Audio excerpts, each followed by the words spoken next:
you get on the line of winning and you're breeding good pigeons, it's hard to give it up. I mean, I'm maybe a bit of a freak. I'm at this from I'm 8 years of age, and until I keel over, I'll always be at it. But then they're not always like me. But most pigeon men that start it stick at it, and an awful lot that give them up end up a couple of years later coming back again because they just can't. I don't know. It's like a bug. You can't get rid of it. Come here, there now. See. This is Peter Martin. He's a semi-retired pigeon racer who's been involved in this obsessive sport for over 50 years. The older brothers had them and spent a lot of money on them even way back then in the 70s, but he found women and I found pigeons. Oh boys.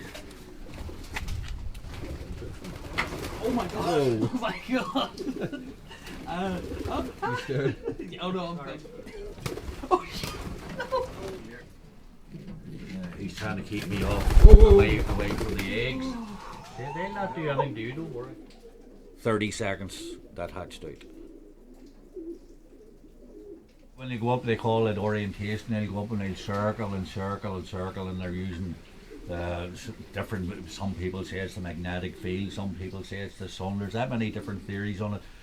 But they orientate for going round and round till they get their direction to go home, and once they get that, they start going in that direction. And when you train them, when we train, we would bring them to the same place maybe 20, 30 times until they literally just come straight out of the training basket and don't do all this circle and just go straight.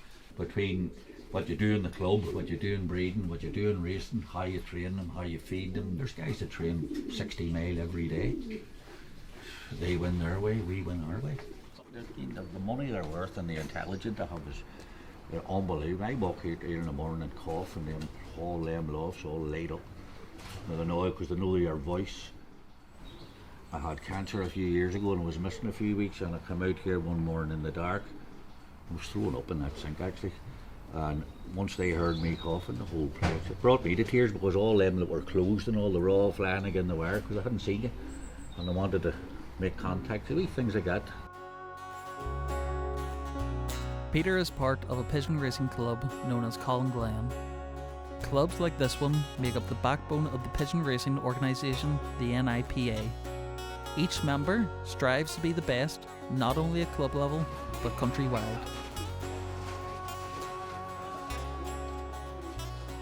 It is a freaking addiction, yes. From I was 8 years of age, I know nothing else, for God's sake.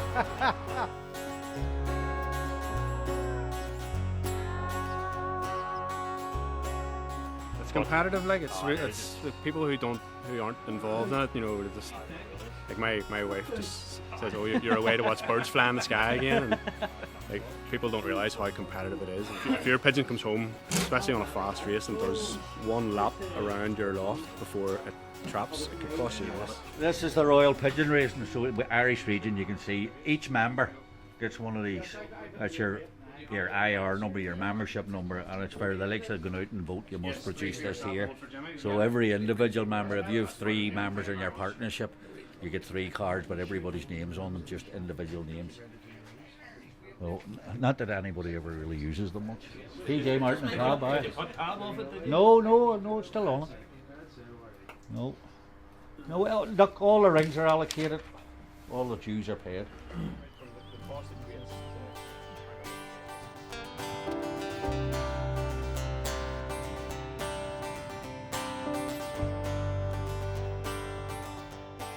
The night before the pigeons take flight, racers pick their pigeons to be raced at the Liberation site the next morning.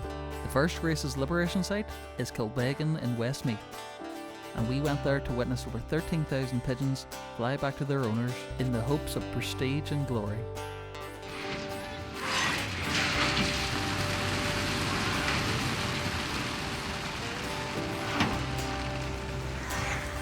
Oh my.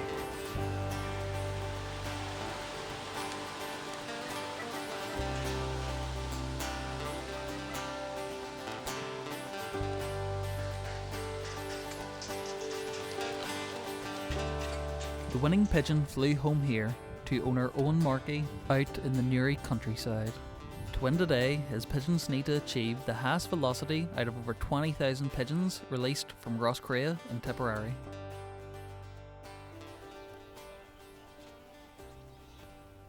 He wins regular. I would say he'd be the second best flyer in the country, and he'll stay that way, and he'll eventually be the top flyer in the country. The guy that's above him is what, my age, and he has won first open about 85, 86 times with up to 36,000 birds involved. Nobody in the world has done it the way this guy does it, and Owen Markey's coming right up his ass.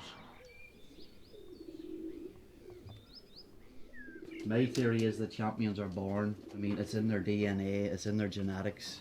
So as soon as that egg is fertilised, it has all the genetics, of top breeding pigeons within that egg. So, and then after that, it's up to us. The challenge is just getting them prepared and ready for racing. Once they're off to the race now today, they have to hold their end of the bargain. Say once the first couple of pigeons come, then the adrenaline's there. You're watching the first one coming. So you're praying that it goes in quick. How are you feeling now? Terrible. You're in the race. Terrible. So we're in the race. They're up now. So I was expecting maybe 11:30, 12. So pigeon racing can be dominated also by the wind. If I think the birds are right, if I think they're healthy and they're fit, and it's a northwest wind, then I'm totally on edge. I won't sleep that night. Some days it works, other days it doesn't, and that's just the joy of it all, really.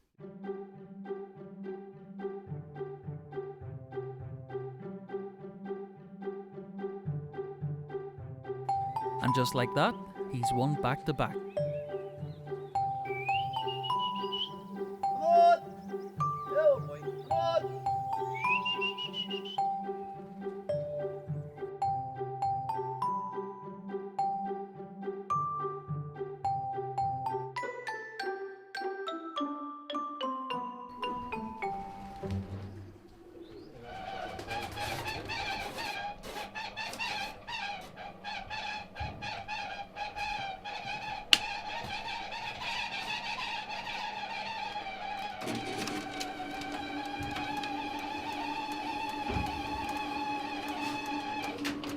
The hens and cocks would be all separated all week, and then we slide this door over on a Friday, and it's a free-for-all, but it gets them excited and gives them something more they look forward to coming home to the next day.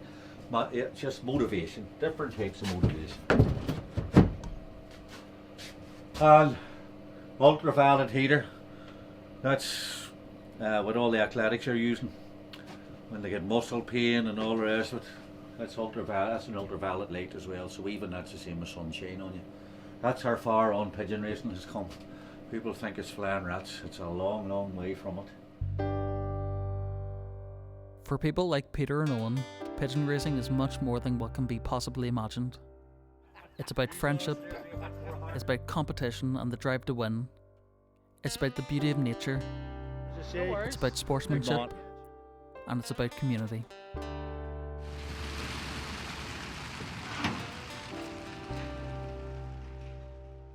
I think one of the things about pigeon racing, it's not a team sport, it's an individual sport.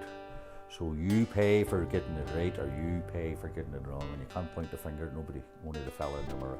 What would you be without pigeon racing? Lost, I think, completely lost.